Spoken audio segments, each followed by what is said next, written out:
welcome once again to EWTN's Bookmark. This is a special one, special guest author Grzegorz Gorny and Janusz Rosikon, authors of Witnesses to Mystery, published by Ignatius Press, available through the EWTN Religious Catalog.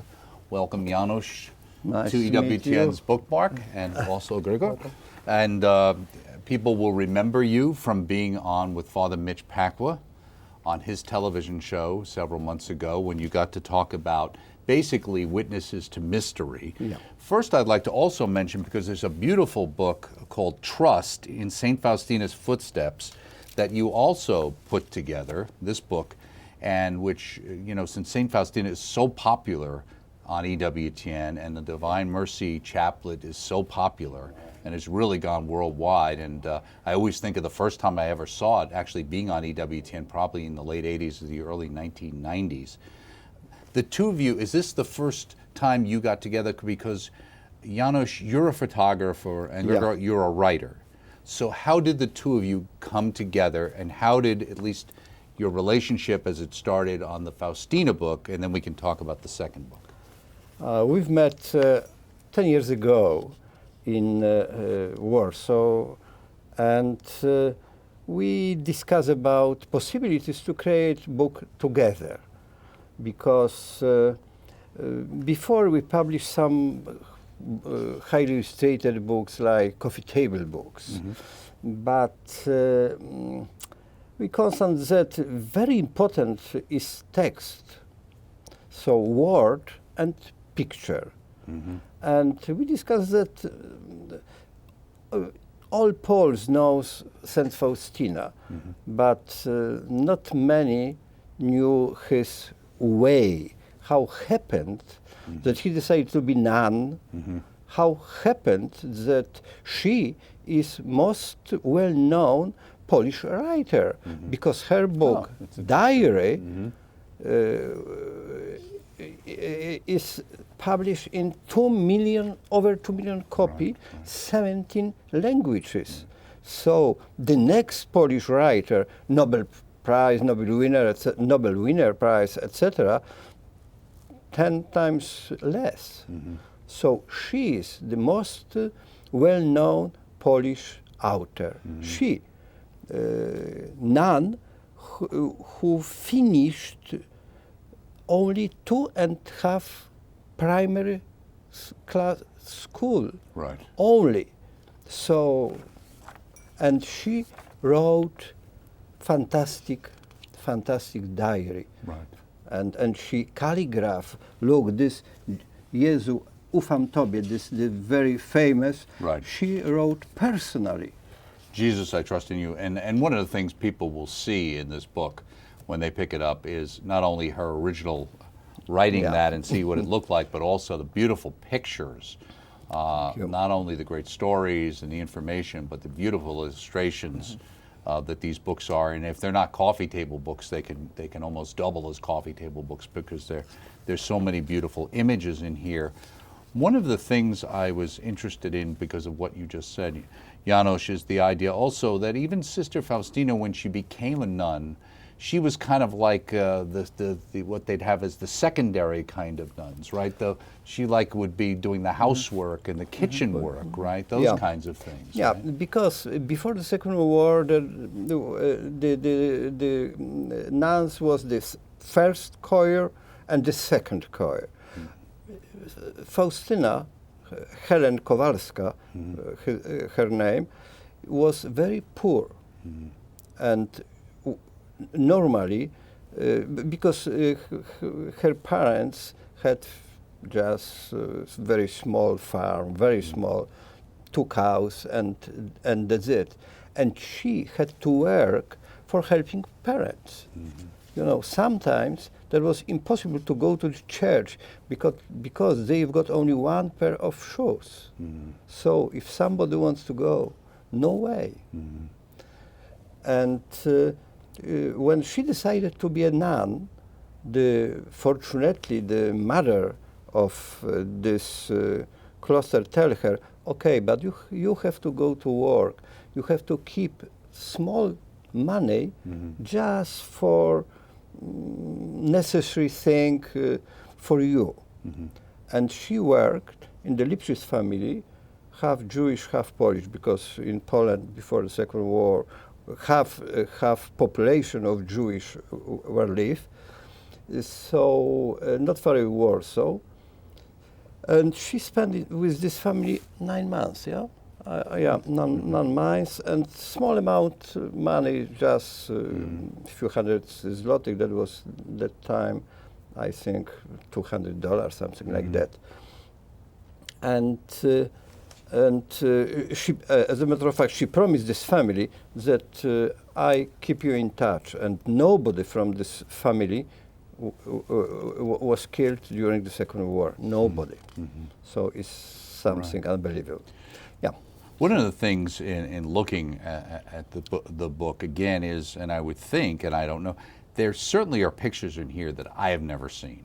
And I would think there's probably many pictures that most of our audience has never seen, and maybe never were even published in the United States prior to the publication of this book. On page 132, I thought this was interesting. It says, Warsaw destroyed, and there's a shot here, and it says, Sister Faustina's vision concerning the destruction of one of the most beautiful cities in Poland was fulfilled during World War II. I didn't realize she had a vision of that. Yeah, she had a vision. And that one of the town really protected, that was Krakow. Krakow is like miracle. That Krakow German never destroyed. Warsaw completely. Right. So probably because she never said Krakow, Warsaw, only that one of the cities will be completely destroyed. That was Warsaw. After Warsaw Uprising, 1944, right, of course, the Warsaw Ghetto German house by house destroyed. Right. Before take off all things like tables, books, and after that destroy all. Right, exactly. Yeah. So that was trust in St. Faustina's footsteps. That took both of you working together about a year. Now, the next work was Witnesses to Mystery, Investigations into Christ's Relics, another very interesting, unusual topic. Now, this is a book that took both of you 2 years to put together, and you describe it in the book as a pilgrimage. Why a pilgrimage? This book had 2 dimensions for us. The first one is the journalistic investigation, and the second one is a spiritual pilgrimage. I was interested the most by visit to the Church of the Holy Sepulchre in Jerusalem. The Greek Orthodox monks opened the secret door and let us go under the floor of the church. Okay. It's and there's pictures of that inside the book, which we'll show while you're talking about. Yes, this is place inaccessible for average tourists or even pilgrims. Right. Okay. And once we went underground, we could walk around, explore, and touch the rock of Calvary. It's where Jesus Christ was crucified. It was so incredible for me that it's too hard to describe. That ability to touch, right? The tactile idea, right? Rock of Golgotha. And that's where the whole relic idea of having something that connects you directly back, right? And it was for me the big spiritual experience. Right, okay.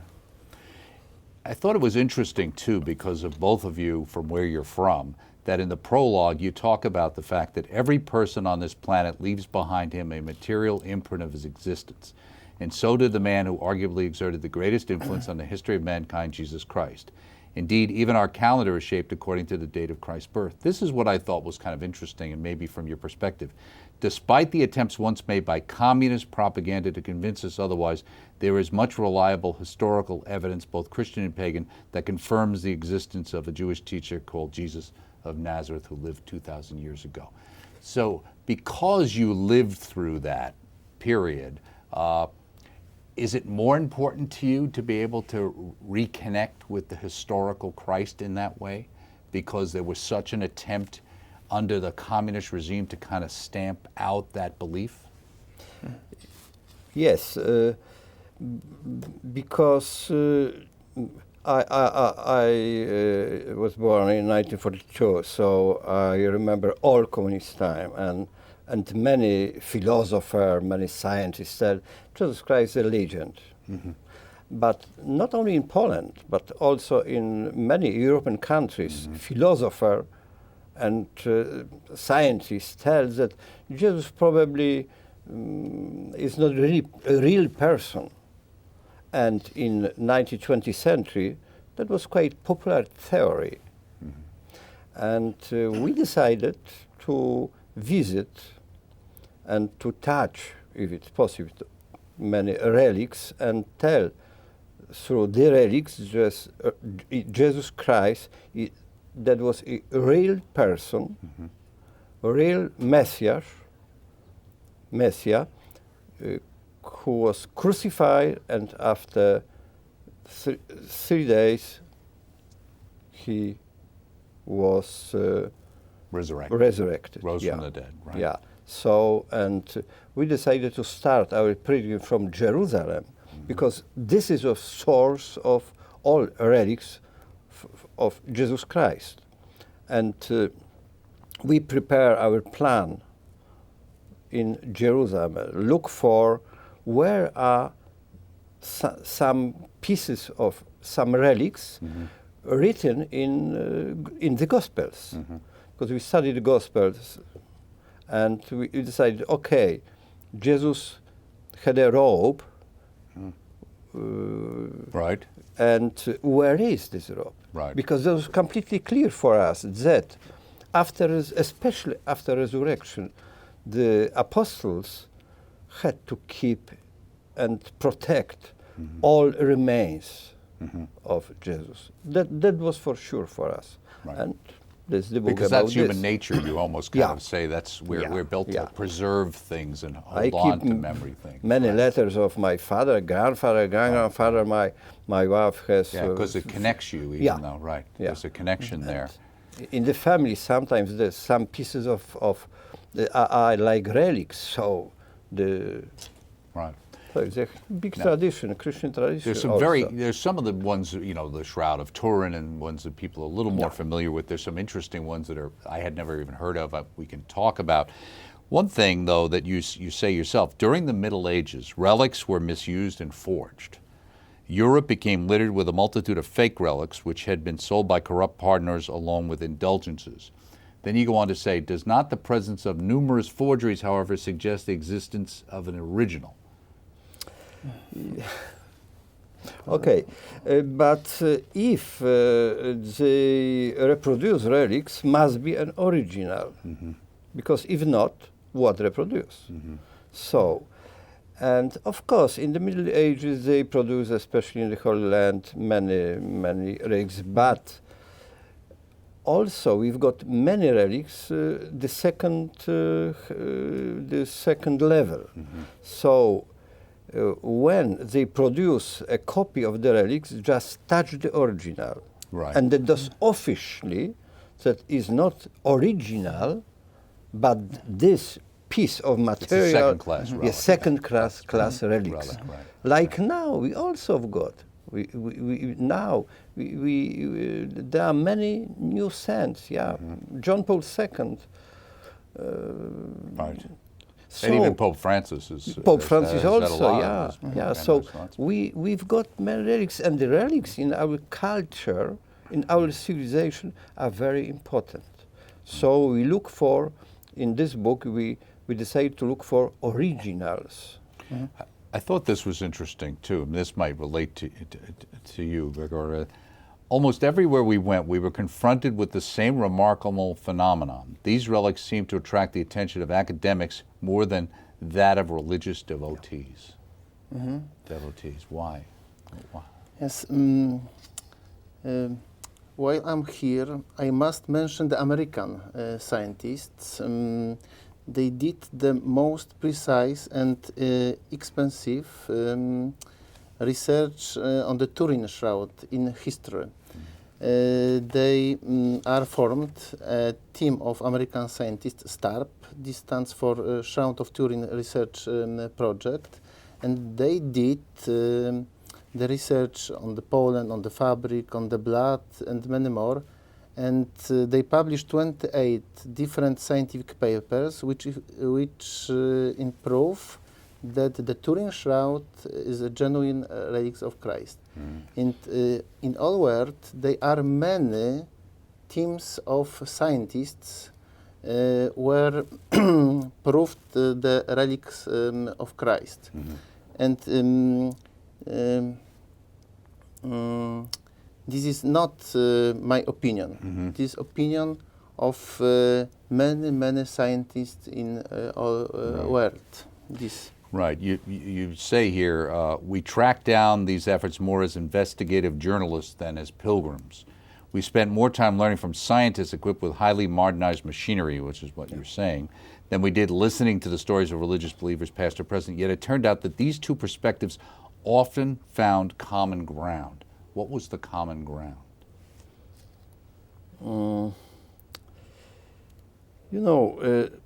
Now this, especially three relics, Tunic of Argenteuil, Sudarion from Oviedo, and Turin Shroud, were investigated by criminologists, but scientists who every day look for some crimes and use many kind of tools for this and try to solve, thanks to science. Using forensics. Yeah, forensic science, It's quite new. 100 years ago, this kind of science didn't exist. Now exists. So, for us, that was fascinating to compare especially those three pieces of material, because now it's impossible to examine metal or stone like pillar. We the know scourging pillar, and also the we spear know that of this pillar came from Egypt, like many marbles who Herod the Great ordered for his palace, for the temple in Jerusalem.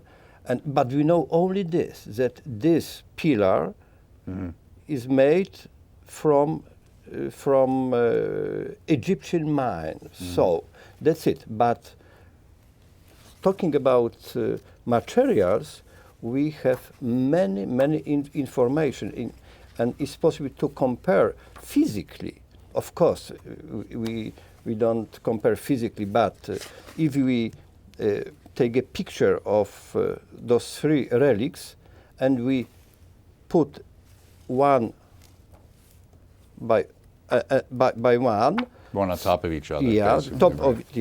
It's possible to compare wounds. It's possible to compare blood, etc., etc. So that was.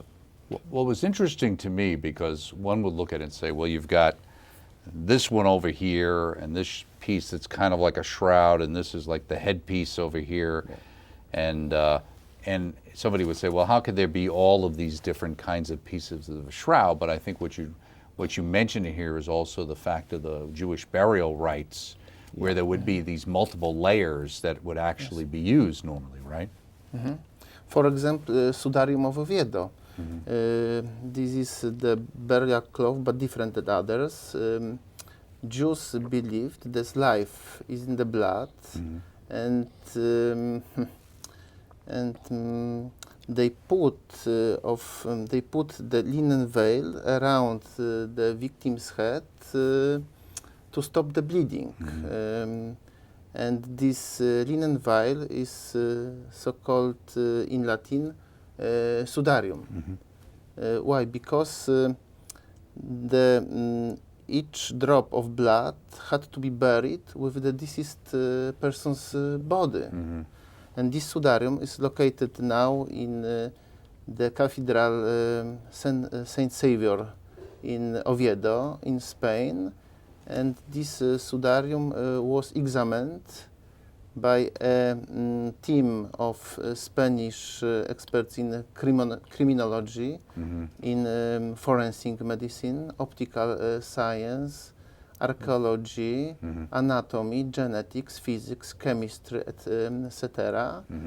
And they proved that Sudarium of Oviedo is genuine relic of Christ. Right, and that's actually for those when they get the book, it's page 142. There's a whole section on the Sudarium of Oviedo, and again the photographs and the additional illustrations and just the layout of the book is really terrific. And there are some, like I said, some things like the holy nails, the true cross we kind of heard about.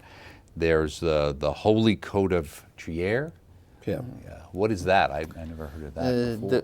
The Holy Coat of Trier is most likely a garment of Jesus Christ. It's located now in the cathedral in Trier, in Germany. This cathedral used to be Palace St. Helena. Okay. And this garment was brought most likely to Trier by St. Helena. The Holy Discoverer, as you talk to her. You call her the Holy Discoverer in the book, Yes, right? and it's Right. impossible to tell how old this coat is. The research on this coat is impossible because it's so much destroyed. Right, right. And you have images of that, and you can see how Yeah. much it's deteriorated. Would that be like almost like the robe? I mean, in the sense of Christ's robe. In Argent, In Argenteuil, the robe is in Argenteuil, and that Okay. was examined. That's the very tunic, as you tunic, referred to the yeah. tunic Yes, 164. yes, this is- Well, the yeah. tunic. this Okay. tunic of Argenteuil is the robe of Okay. Jesus Christ. This garment was woven without seams. The seamless garment that way. Yeah. Yes, Okay, and got it. Jesus Okay. Christ was wearing this robe on the way to go. So they cast, to this is Golgotha. what with the robe Yes, that was later- cast lots of her. Yes, Yeah. Okay, yes. Romans, right. And okay. it's located now in Argenteuil, in the suburbs of Paris. Okay. And this garment was examined, was tested by famous French experts in genetics and forensic medicine and optical science, Gérard Licot.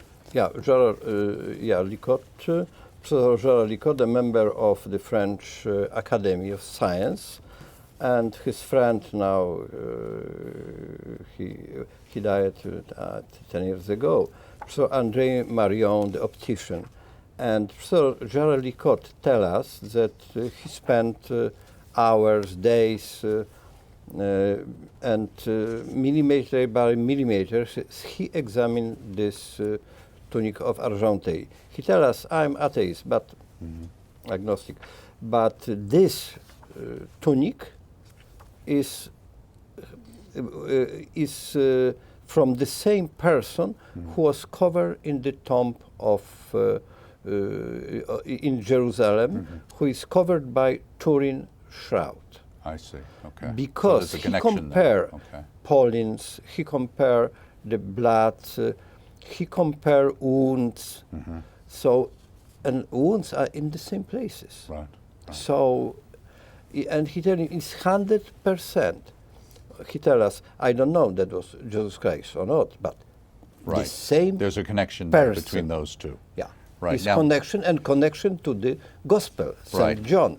And believe it or not, as we're running out of time, you have a section here in this book on the investigations continue, the spears, sandals, and cloths. But let's say, since your work is going to continue, it's my understanding you have another project in the works right now, or Yeah, we just finished a very interesting book about Our Lady from Guadalupe. We spent over a month. We've met few scientists who examine those picture.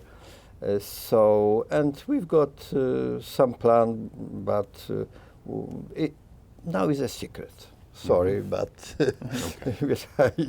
we prepare a new book. But Of course, a religious book, because we are. But it would be in the interested same kind of style and format Yes. and layout. I Yeah. know you're using a Yeah. very popular and experienced layout artist. Yeah.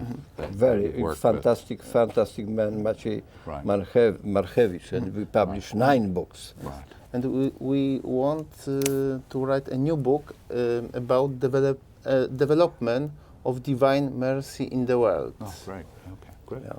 Well, that sounds terrific, and make sure the next time you're in the States, you stop by, and it's been wonderful having you be guests of ours here at EWTN in the United States, and we hope to spread the word of St. Faustina and Divine Mercy and all the great blessings of the Holy Catholic Church throughout the world through our media ministry as well. So thank you so much. Speaking here with Grzegorz Gorny and Janusz Rosikon, Witnesses to Mystery is one book. That's the Investigations into Christ's Relics, and also Trust in St. Faustina's Footsteps, both beautiful works available through the EWTN Religious Catalog, www.ewtn.rc, RC for Very Catholic. We'll see you next time right here on EWTN's Bookmark.